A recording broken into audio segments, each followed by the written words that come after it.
Joining us here now on the Rich Eisen Show from College Game Day is one of my favorite people on planet Earth. He makes me happy. Look at your face there. There's Desmond Howard from ESPN College Game Day, and of course one of the only few people on planet Earth with a Super Bowl MVP and Heisman Trophy in the trophy case. How are you, Desmond? Good to see you. It's always great to join one of my favorite people on earth, and it's always a pleasure to do your show. So thanks for having me, my man, Rich. I'm doing fantastic, brother. I'm doing great. So, what are your 2 cents on the College Football Playoff Committee decision, Desmond? Yeah, well, Rich, I look at it this way. I guess I look at it from a player's lens, so to speak, a former player's lens, and you have a checklist, and you're like, go undefeated, win a conference championship, play a competitive non-conference schedule. Like, that's one thing that we've always talked about. We've talked about people's team schedules, and okay, well, they have the cupcakes during the non-conference schedule, so they didn't challenge themselves, they didn't play anybody, and that was like a real point of emphasis a few years ago. And now you have teams taking challenges like Florida State, who they play. They played LSU. Actually, they played 2 SEC schools. They also played the Florida Gators and won both games. So it's like, as a player, you're listening to all of this and everything you're supposed to do. And as a coach too, and you take that risk, you play LSU early in the season, you knock them off, and you run the table, you win the conference championship, and you've done everything you can do. And it seems as though they keep moving the goalposts. And it's just unfair. It's unfortunate, because I believe that they did everything that was asked of them as a program to earn the right. Because, people talk about, is it the most deserving team or the best team? Well, you don't deserve anything that you did not earn. If you didn't earn it, then you don't deserve it. So when they start to, play that word game, I'm always of the belief that, it's hard to say the best team, because who you think may be the best team, I may think a little differently, right? So that's why you start to come with this criteria, and you have these metrics. So now you start to look at teams, and you base them on things that are similar or things that are common, not just the eye test, meaning I think this team looks better. So I thought Florida State did everything that they could possibly do, everything within their power. I thought that the excuse about the quarterback getting hurt is very weak, because it's not like he got in. Well, listen, Jordan Travis went out. We get that. He's not coming back. But Tate Rodemaker, he was concussed. So I'm thinking, Rich, like within 4 weeks, he could be back playing.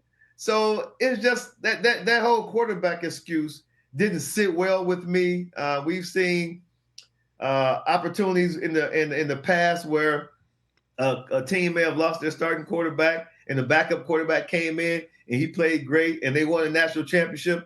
So all of that to me was just an excuse just to get an SEC team in the college football playoff. So I was going to ask you. So you would have had Alabama out, Florida State in? Is what you're saying?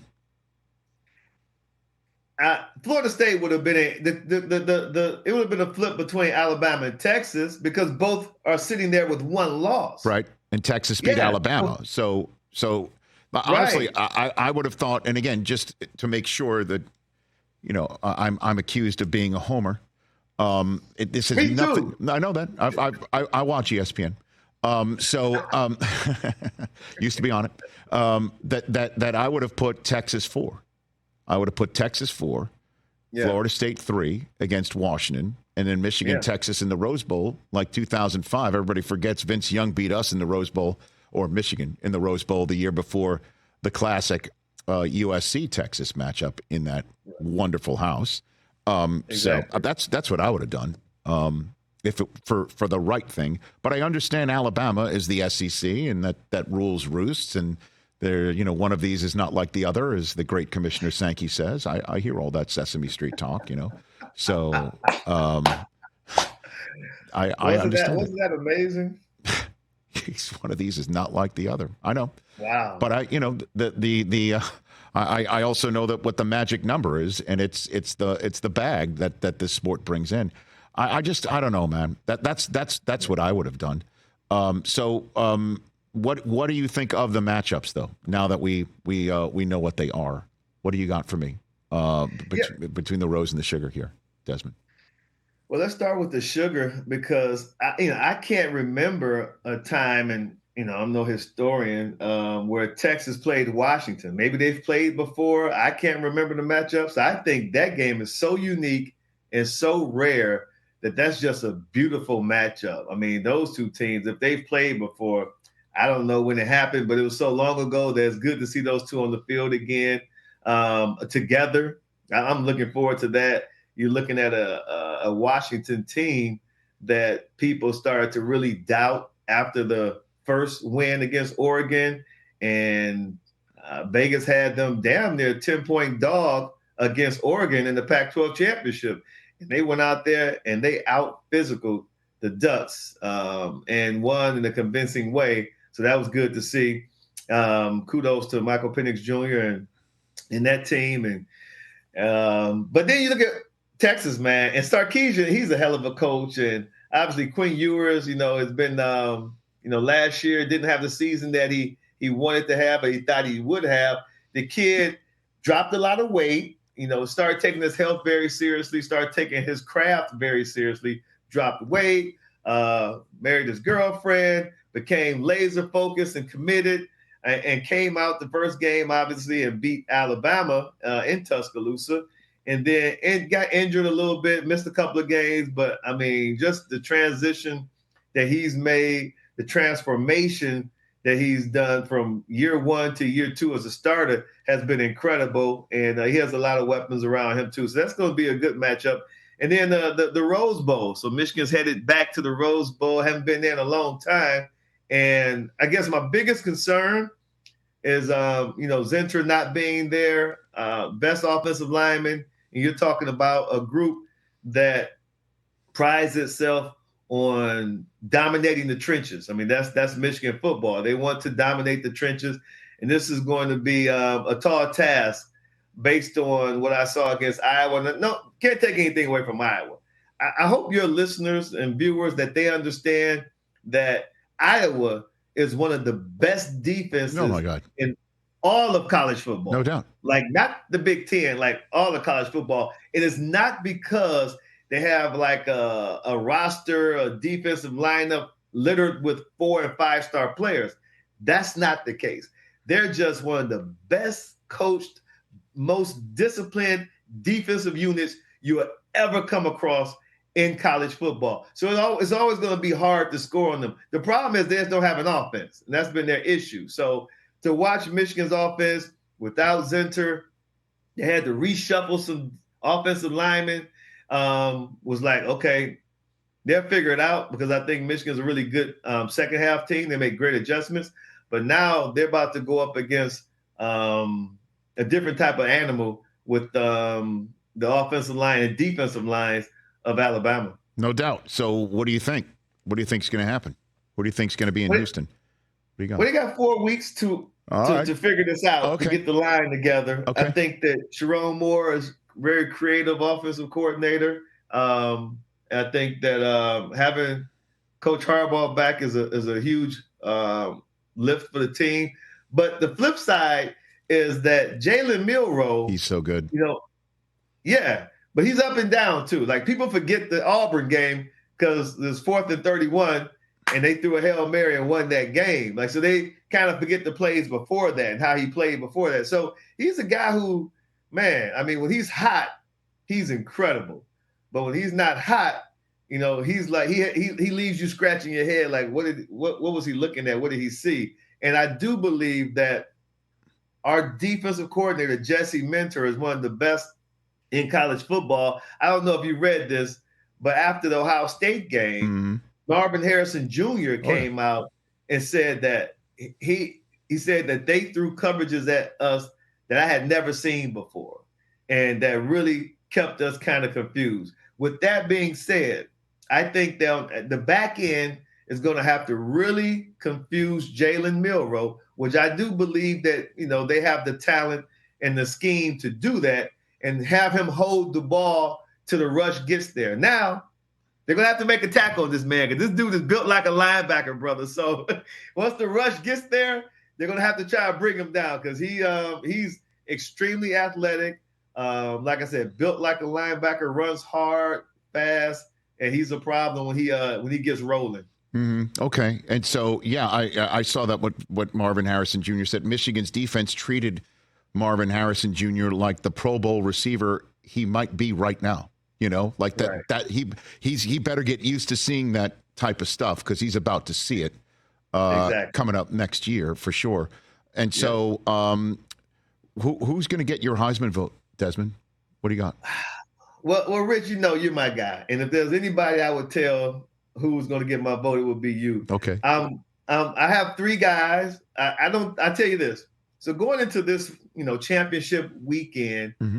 the talk was about Bo Nix and Michael Penix Jr. and how this is going to be a golden opportunity for them, one or the other, to separate himself from Jaden Daniels at LSU, who's been outstanding every game this year. Like, there hasn't been a game where he had a bad game. Like, he's been outstanding from beginning to end. And I don't think, either one made a statement in that game. Obviously, Bo Nix didn't. Even in sometimes in a losing cause like Jaden Daniels, you still can be that guy who people walk away talking about his performance. You didn't walk away talking about Bo Nix's performance in the loss in the Pac-12 championship game. And if I'm not mistaken, I think Dylan Johnson may have gotten the MVP of the Pac-12 championship game. So it's not like Michael Penix Jr. went out there and lit it up either. So to me, those are the three. I think they're going to bring a fourth one.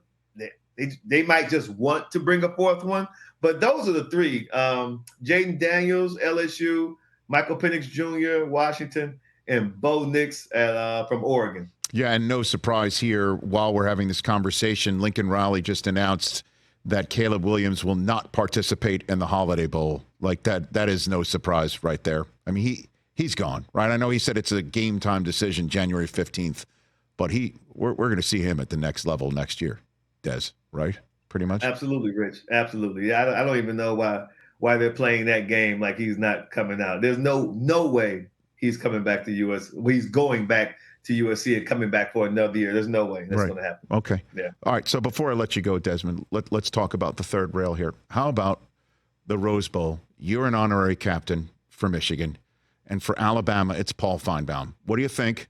Let's get him an honorary captain. He wants it, right? Okay. Right? Am I wrong?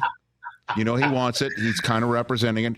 I'm having my fun that he doesn't want it. But are you ready? No, are you ready? Are you ready for, if Michigan does win, him talking about an asterisk?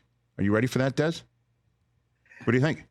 Paul Finebaum is a caricature of Paul Finebaum. Like, that's what he is right now. You can't even take anything he says seriously. You just can't. It's like they march him out there, they pull the string in his back, and he just starts spewing negative things about Michigan. So, I mean, when a person does that repeatedly and you just know his shtick, you can't take him seriously. You just take him for what he is. And that's how I look at Paul Finebaum. I was actually looking forward. I was on Get Up last Friday, and I was on with Finebaum, and they wanted to talk about the FSU and, if they ran the table where Alabama jumped them or with Texas and blah, blah, blah. And because he was in the airport, he had to leave. We couldn't get into like a discussion because I wanted to talk to him about Ohio State. Because I had told Paul, I said, listen, first of all, on game day, when this story first broke and we were on the set and everybody's talking about this and talking about that, I said, you know what, guys? I said, if there's a silver lining to all this, I said, moving forward, there are no more excuses. That's right. I said, Purdue. I said, Penn State. Michigan State first. Yeah. Yeah, Michigan State was that night. Exactly, Michigan State. But they came out and said they thought about canceling the game, and then they started to huddle up, whatever. So I said, listen, but these other teams, they got time. Like, they have time. If they need to change their signals or whatever they need to do, they have time. So because they have time, there's no more excuses. And not only that, you had Purdue, you had Penn State, you had Maryland and Ohio State.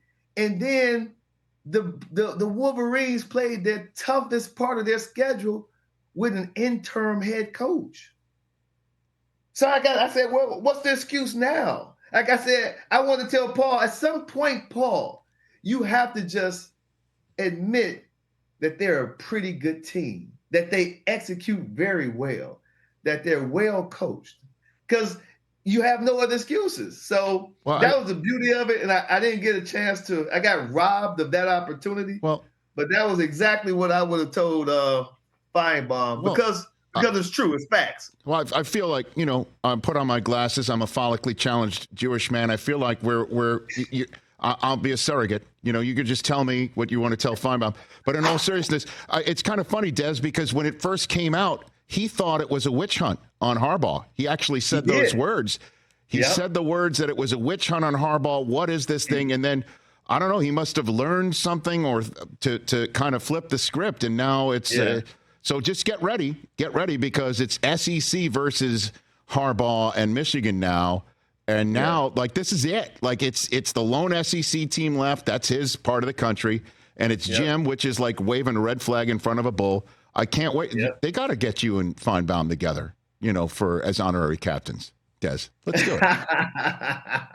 I'll work on that. Okay. Hey, and if I'm not mistaken, my first Rose Bowl that I covered and last and only was Bo's last game at the Rose Bowl. Okay. Yeah. And if I'm not mistaken, you played in that one, right? Like that. You started. That's when you started. That's when you finally started to get going. A little bit. Yeah, a little bit. Exactly. Bit. Yes, sir. And and I think Jim's last Rose Bowl was his as my freshman year, his senior year. I don't think he hasn't coached in it. He hasn't been there. It's all he never went there as Stanford. Obviously not with Michigan yet. It's going to be great. I can't wait for it. And I assume you'll be out here for it, right? Yes, sir. Right. I definitely will. I got to see you. 100%. I got to see you. Thanks for coming on. Thanks for coming on, Des. Really appreciate it. Rich, thanks, my man. You're the best. Thanks for having me. You are too. At Desmond Howard. Go check out Des on all his social media feeds, the one and only. Catch the Rich Eisen Show every single day on the Roku channel, 12 to 3 Eastern, for free.